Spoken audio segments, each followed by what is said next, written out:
mengutip dari satu hadis Rasulullah Sallallahu Alaihi Wasallam. Tadi ketika mau berangkat sini ada santri membacakan hadis Rasulullah dari riwayat Sayyidatina Aisyah radhiyallahu anha yang bunyinya man ahdatsa fi amrina hadza falaysa minhu wa huwa raddun. Riwayat Imam Muslim. Siapa yang membahas, membicarakan, mau mengatur, mau mengikut campuri urusan perkara pun ini, kata Allah, tentang agama, padahal dia nggak bidangnya, dia nggak belajar, dia masih bodoh terhadap agama, bahwa raddun, maka semua perkataannya, tindakannya, perbuatannya adalah dosa, ditolak sama Allah Subhanahu wa taala, menjadi hujjah kalau dia menjadi musuh Allah Subhanahu wa taala. Kita kan pernah dengar juga mengatakan balighuni walau bil ayat. Kita juga pernah dengar mengatakan katmil ilm damil minal akabir. Kita pernah dengar ada ustaz menyampaikan, sampaikan walaupun satu ayat, artinya dakwahkan walaupun satu ayat. Kita pernah dengar kalau menyimpan ilmu atau merahasiakan ilmu itu dosa besar. Iya, betul.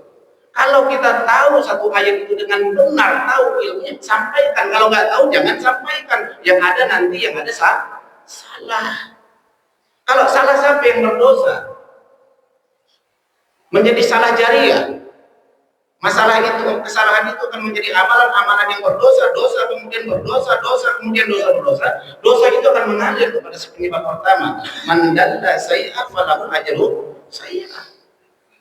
Siapa yang menyebabkan orang berbuat maksiat salah, maka dia dapat dosa sebesar dosa orang yang berbuat tanpa mengurangi dosa orang itu.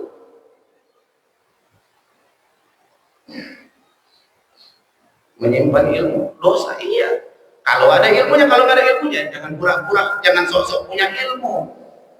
Jangan sok-sok punya ilmu, ingin mengatur agama, sementara dia tidak mau belajar agama. Maaf, wudhu, sholatnya saja terkadang secentang pernah, kalau mau ngurusin umat Islam. Ini yang disebutkan oleh Syekh Zarnuji di dalam kitab Ta'lim wa Ta'lim. Kalau di pesantren manapun, selayaknya kalau pesantren itu baca kitab itu. Kalau nggak baca kitab itu di Indonesia kalau nggak baca kitab itu nggak dikatakan pesantren. Kalau pesantren aslinya kitab Ta'lim wa Ta'lim, belajar mengajar dengan benar. Apa? Fasadun kabir, kerusakan yang paling besar dalam agama ini, alim mutahatim. Alim mutahatim, orang udah belajar pinter tapi nggak ngamalkan ilmunya, pelintat-pelintut. Akhirnya masyarakat memandang, Pak kaum aja kayak gitu, santri aja kayak gitu, yang udah belajar agama kayak gitu, artinya boleh dong menjadi kiblat orang umum, akhirnya melakukan kesalahan. Ini penyebab hancurnya Islam satu wilayah. Tapi kata Syekh Zarnuji, wa akbar minhu, dan lebih besar daripada itu kehancuran dalam Islam, jahil mutanasib, orang bodoh tapi rajin beribadah. Orang bodoh nggak mau belajar, rajin beribadah, ngurusin masjid lagi. Mau dikemanakan masjidnya?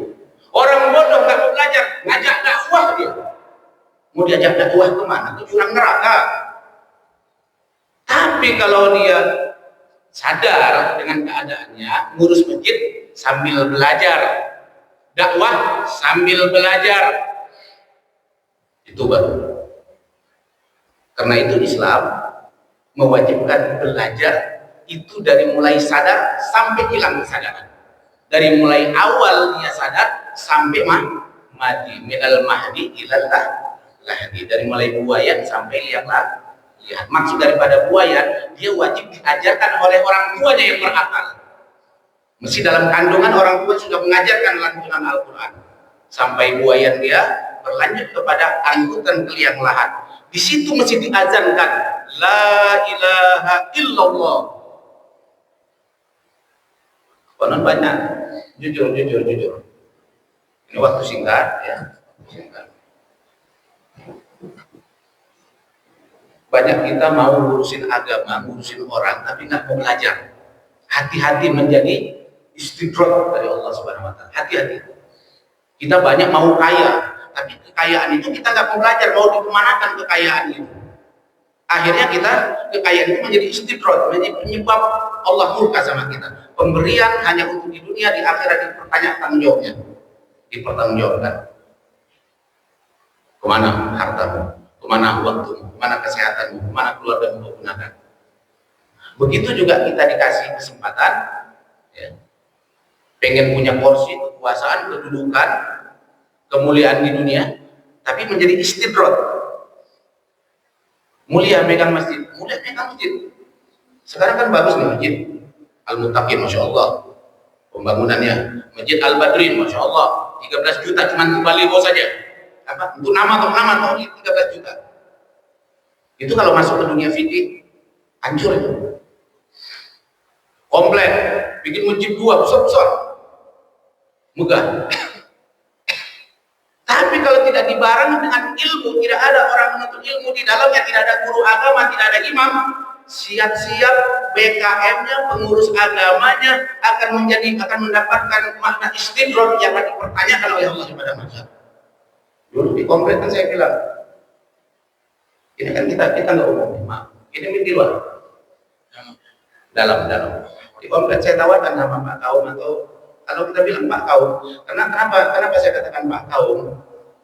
Di C2 BKM saya katakan Pak Kaum, karena setiap satu wilayah itu kalau tidak ada pemimpin, itu akan hancur. Mau urusan dunia dan akhirat. Kalau urusan dunia ada kepala desa atau kepala dusun. Urusan akhirat tidak bisa harus ada Pak Kaum. Tidak ada orang jamaah dalam sholat kecuali harus ada imam. Sebodoh-bodohnya harus ada imam. Nggak ada imam nggak aja di sholat berjamaah. Tidak ada Islam yang bagus satu wilayah, harus ada kaum. Nggak ada kaum, nggak ada imamnya, bohong itu Islam di kampung itu. Nggak bakalan satu. Maka saya bilang di komplek, Pak, kalau buka masjid biar saya khotib pertama. Kalau bikin pengajian biar saya yang ngajarkan pertama, baru nanti lanjutkan sama orang. Nah, karena orang saya tidak dianggap sana ilmu saya. Di C3, ini kan kampung saya. Kalau saya dianggap ilmu saya, wala fakhar Pak, nggak fakhar, bukan untuk sombong. Jangankan desa C3, untuk kecamatan Besitan yang belajar ilmu agama dari waktu, langkah dan dalam syariat, saya rasa belum. Kalau yang saya tahu belum ada yang sama dengan saya. Bukan untuk sombong, bukan. Layaknya apapun kebijakan agama, coba minta nasihat, minta doa. Tidak satu doa pun nasihat dari masjid ini ketika ada pembangunan. Makanya makna mubazir di sini terlalu besar. Begitu pun di C2. Itu 13 juta ada manfaat enggak untuk orang sholat di dalam? Ada manfaat enggak? Itu hanya untuk sombong itu kalimat Masjid Al-Badri, hanya untuk sombong, bukan untuk khusyuk, bukan untuk nikmat orang beribadah di dalamnya. Jadi kalian butuh belajar, Pak. Butuh belajar. Enggak butuh sama Sulaiman, cari ustadz yang lain. Urgensi masjid ini apa? Apakah untuk membuka-bukakan bangunannya saja supaya kampungku hebat masjidnya? Enggak. Rasulullah sampai meninggal syahratul mautnya, dia berada di sebelah masjid yang tiangnya batang kurma, yang atapnya daun kurma. Kalau hujan masuk airnya. Meninggal Rasulullah, dilanjutkan sama sahabatnya Sayyidina Abu Bakar Siddiq, itu tidak dirubah sampai meninggal Sayyidina Abu Bakar Siddiq. Begitu Sayyidina Utsman, orang sudah keluar, nggak muat lagi, kenapa anak pindah itu sahabat, maka ditambah. Apa penambahnya? Tetap juga batang kurma dan daun kurma. Apa tidak bisa dibangun gedung? Pada saat itu pembangunan sudah bagus, orang sudah bisa gali sumur dalam, orang sudah bisa bikin beton yang terbuat dari tanah dicampur dengan gula merah dan telur. Kenapa Masjid Rasulullah tidak bikin seperti itu? Karena yang diperintahkan oleh Allah dan Rasulullah dimakmurkan, bukan dibesarkan. Dimakmurkan, bukan dibesarkan. Sekali mengatakan dimakmurkan, bukan dibesarkan. Dan orang yang memakmurkan masjid pasti dia tidak munafik, pasti pasti orang bertakwa, pasti dia orang sholat yang memakmurkan masjid. Tapi yang membesarkan masjid boleh jadi orang kafir membesarkan masjid. Zaman Rasulullah ada masjid biro, orang kafir, orang munafik. Zaman sekarang juga banyak orang kafir bantu masjid, dan banyak pengurus masjid tidak sholat pengurus masjid. Pengurus masjid nggak sholat, ngapain? Pecat saja. Dan banyak orang fasik ingin menguasai masjid. Banyak orang fasik, orang munafik ingin menguasai masjid. Singkirkan mati-matian kita pertahankan masjid. Saya bukan ingin buka kelemahan atau kejelekan, kekurangan kita, enggak. Saya ingin ini kan indra. Bapak ini yang hadir yang ingin menghidupkan Islam di jiwa, keluarga, dan kampung kita. Artinya di daerah kita masing-masing. Ayo coba, ya, belajar. Jangan berbuat sembarangan. Allah katakan, Rasulullah mengatakan fahuwa rabbun. Ditolak itu semua perbuatannya. Dalam hadis riwayat yang lain, mana amila amalan falaysa minhu fahuwa rabbun. Perbuatan, kalau tadi perkataan, kebijakan, kalau ini perbuatan, kebijakan daripada perbuatan. Dua hadis daripada riwayat Imam Muslim. Wallahu a'lam bishawab. Lebih kurang maaf. Artinya kita ingin Ramadan ini Ramadan yang berkah ke depan. Tapi kalau maaf, kalau sudah dibangun seperti ini harus disyukuri, dinikmati, dijaga. Sebelumnya menjadi pertimbangan. Kalau setelah harus menjadi tindakan untuk lebih positif. Kalau sudah tertulis begitu besar, itu harus dijaga, bukan dipatahkan. Kalau sudah ada bukan disalahkan, tapi kalau sudah ada itu dijaga. Kemudian ke depan ikhtara aham minal muhim. Dalam ilmu usulnya, pilih yang lebih penting daripada yang penting-penting. Nih, imam masjid wajib ada imam masjid yang dia bisa jadi imam di atas mimbar, di bawah mimbar, di lapangan, di luar, semua menjadi imam, menjadi contoh.